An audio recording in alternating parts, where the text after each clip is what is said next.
We're back, and so are you.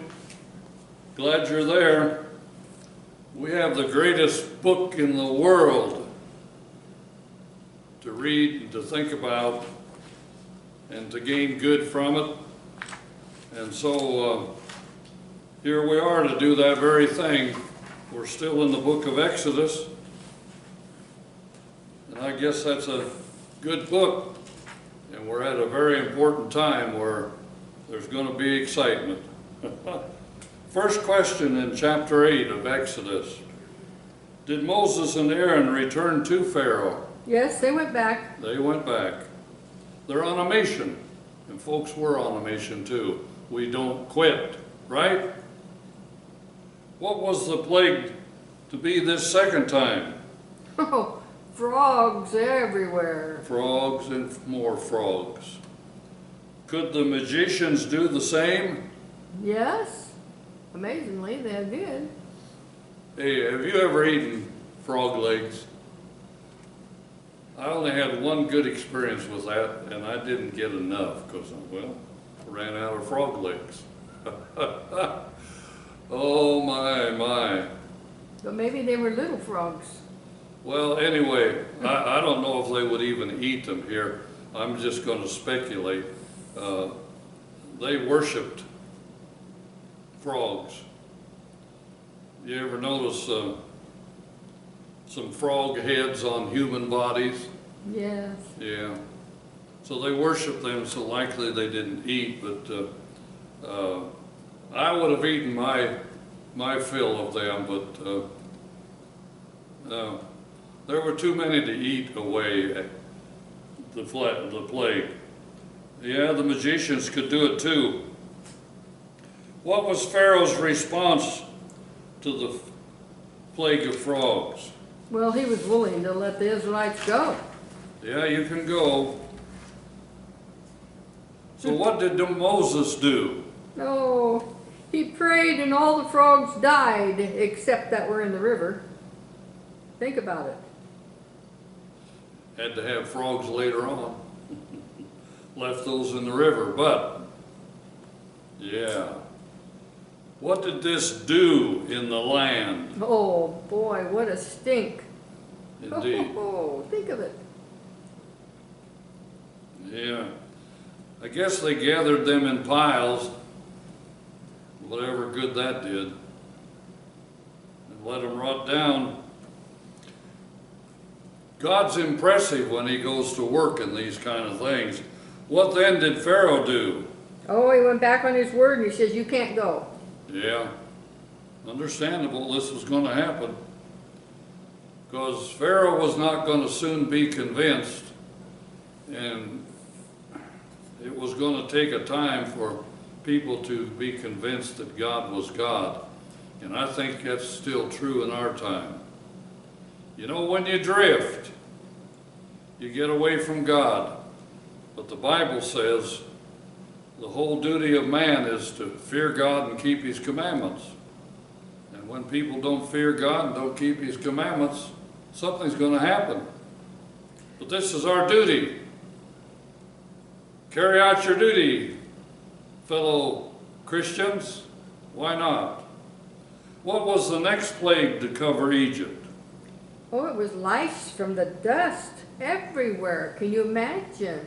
Have you ever had any lice experience? Yes. My, oh my, children come home from school with a dilemma like this.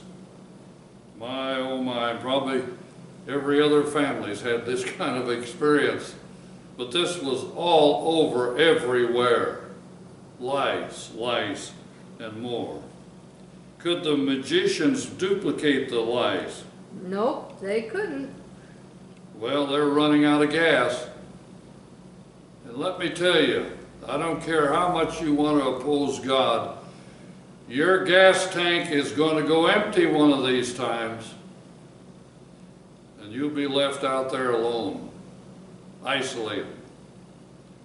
We need God. Remember the song, I need thee every hour? Right on. What did the magicians say about this plague? Well, when they saw this one, they said, I believe this one's the finger of God. Yeah. They finally got the message. Verse 18, and the magicians did so with their enchantments to bring forth lice, but they could not. Yeah. Then the magician said unto Pharaoh, this is the finger of God. Well, that's where God was trying to bring them to, but they still weren't convinced. Folks, we need to keep learning the Bible enough that we are totally convinced, and that nothing that the devil can do to unconvince us, if there is such a word. Anyway, what was the next plague? Swarm of flies. Flies. Oh my goodness, I hate flies. Yeah. Different times of the year, it seems like they come out. That's why screen wire was invented. Stickums were invented. Fly swatters invented. Spray. Whatever. We don't like flies. They don't live very long, but even at that, they live too long. What was different about this plague?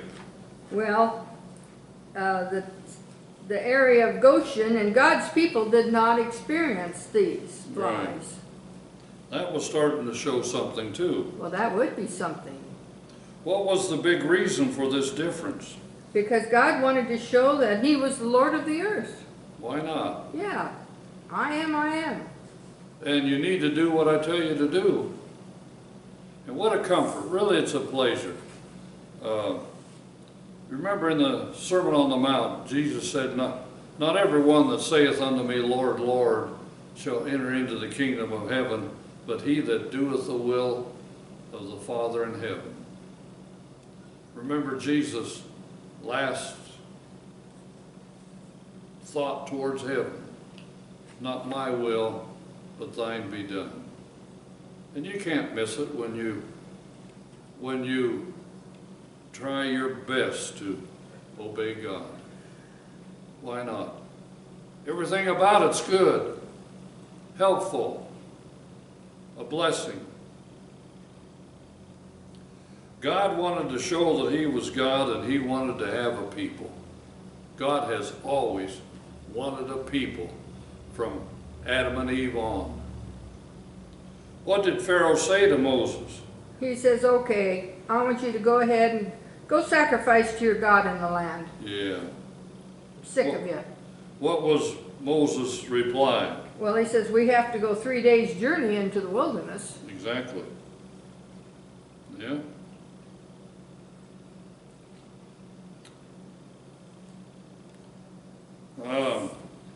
Did Pharaoh agree to this?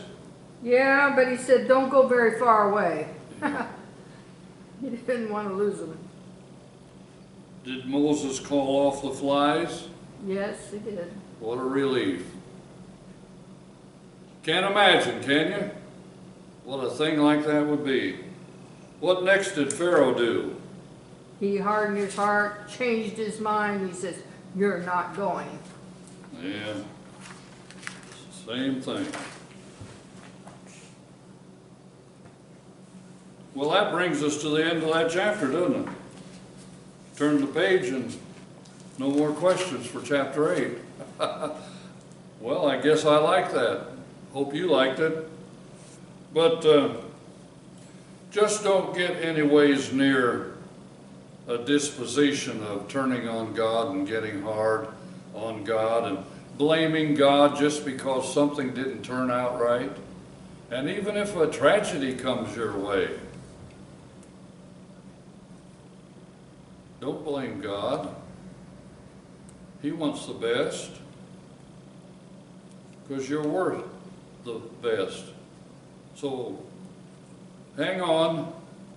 We're going to experience some more big experiences, and I think we'll learn some good lessons to let God stretch our faith to where if something as bad as these plagues seem to be, that we still stay in the boat with Jesus and help him keep it from rocking.